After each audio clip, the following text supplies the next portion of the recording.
You know, if you're going to work in the underground utility contracting business, or if you're going to work for a gas company or an electric company, you're digging holes in the ground. These accidents really underscore how dangerous it could be. Second ambulance requested in Holland, reference explosion. Repeating for 220, second ambulance requested in Holland, reference explosion. Ensure staging at this point. There aren't injuries at Plush Sales. The 230 en route to PUL 305. Two contractors working for the gas company accidentally struck a plastic gas main with a backhoe in an open trench while working on the system.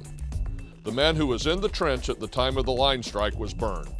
He was taken by the backhoe operator across the street to a convenience store where he received basic first aid treatment from a store employee. While the burned man received treatment, the backhoe across the field burst into flames. A store employee called 911 and firemen arrived to evacuate a block area around the burning backhoe. The gas to the entire community was shut down as a result of the accident. While working to modify an exposed 12-inch transmission natural gas line so that the line could allow passage of inline inspection tools in the future, a mechanical coupling blew apart, sending 3 people to the hospital. The force of the escaping gas blew debris and dirt over a wide area. First responders evacuated more than 100 people. After the line was shut down by the gas company, as many as 2,400 customers lost their gas supply. In a later report to federal regulators, the gas company determined that the incident caused $1.3 million in property damage and other incident-related costs. A 38-year-old man working to move utility lines at a hospital construction site was electrocuted on the job after a compressed air tool he was operating contacted an underground high-voltage electric line. The incident resulted in power outages over a widespread area and affected nearly 900 customers. A contractor hit a propane line in a rural community where about 120 homes were served by a propane distribution system. 3916 is fire medical will be responding to the area of Seasley Lake Elementary School, 200 School Lane for a possible propane explosion. At least one patient burned on the head, neck, and chest. 396 clear, 821.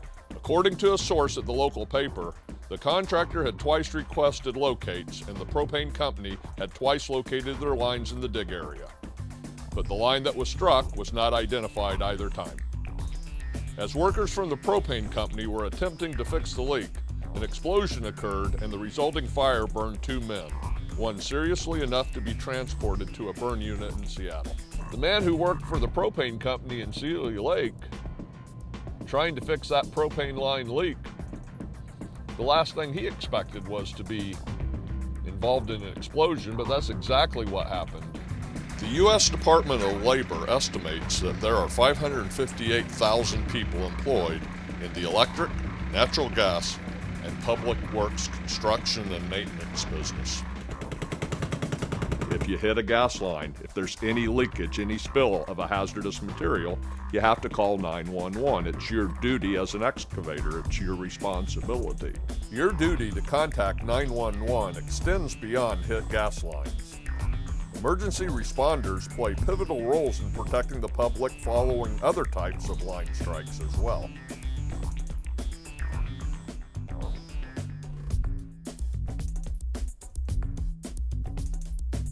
Even a water line damage can result in a dangerous situation. It can increase the chances of electrocution.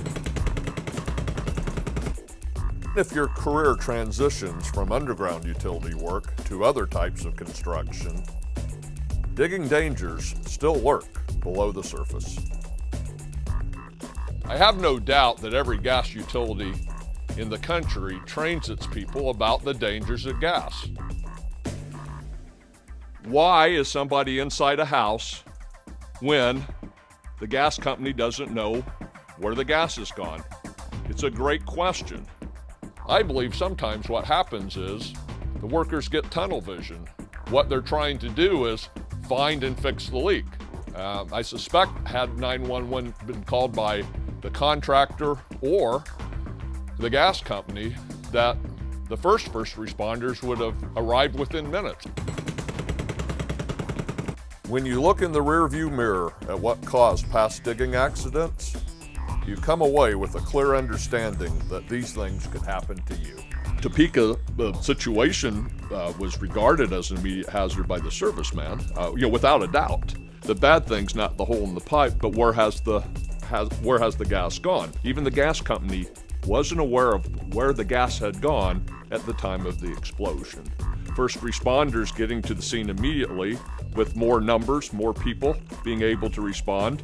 They don't know where the gas leak is, but their instinct, their training is to protect the public. An excavator found a steel pipe. It wasn't marked.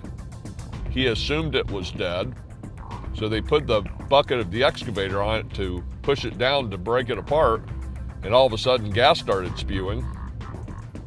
Finding abandoned pipe is nothing for an excavator. They find it all the time. The gas company was called, but you know what the gas company didn't do? They didn't call 911.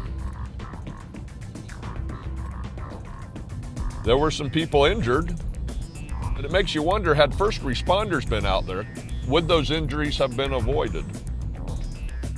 You make the decision to work in the underground utility business, you have a responsibility to know about the dangers that you may face. We have a whole new generation of utility workers coming on board.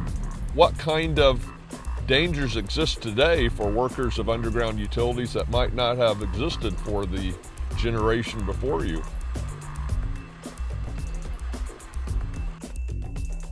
With your job, you are always surrounded by digging dangers.